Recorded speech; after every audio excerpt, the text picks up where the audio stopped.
बीती रात आरएसएस दफ्तर पर बम से हुए हमले में आरएसएस के 4 कार्यकर्ता जख्मी हो गए हैं। आरएसएस ने अब देश के गृह मंत्री से पूरे मामले में हस्तक्षेप करने की मांग की है।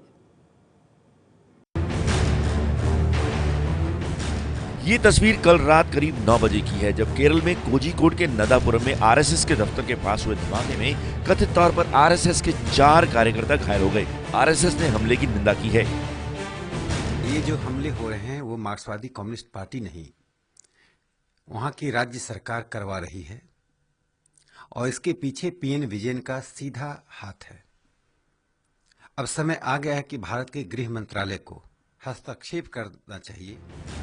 इसी के साथ केरल में वामपंथी और दक्षिणपंथी संगठनों में चल रही जंग के और भड़कने के आसार हैं। केरल में अपने कार्यकर्ताओं की हत्या के मुद्दे पर नागपुर से लेकर बेंगलुरु तक और वडोदरा से लेकर उज्जैन तक आरएसएस पहले ही सड़कों पर है। और कल ही कोझिकोड धमाके से करीब 12 घंटे पहले एक आरएसएस प्रचारक ने किया था ये ऐलान। 1 करोड़ रुपए के इनाम की घोषणा करी है, जो मैं अपनी व्यक्तिगत संपत्ति बेचकर दूंगा केरल के मुख्यमंत्री का शीश काट के लाने वाले को। आरएसएस ने कहा था कि बयान से उनका कोई लेना देना नहीं है, लेकिन एमपी के गृह मंत्री ने इसे सहज प्रतिक्रिया बताया था। आक्रोश में, गुस्सा में उन्होंने कहा होगा और लोग मर रहे हैं तो उसकी प्रतिक्रिया है। आरएसएस का आरोप है कि केरल में सीपीएम के सत्ता में आने के बाद 8 महीने में 12 कार्यकर्ताओं की हत्या हुई है और राज्य में पिछले 20 साल में उनके 250 कार्यकर्ताओं की हत्या हो चुकी है।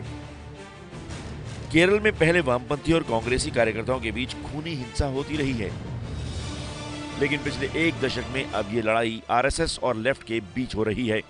ये हिंसा और खून के आधार पर वो अपनी राजनीतिक अस्तित्व को बढ़ाने की कोशिश केरला में पिछले चुनाव जब से खत्म हुए हैं उस दिन से वो जारी है। उससे पहले भी कई दशकों से वो यही काम कर रही है।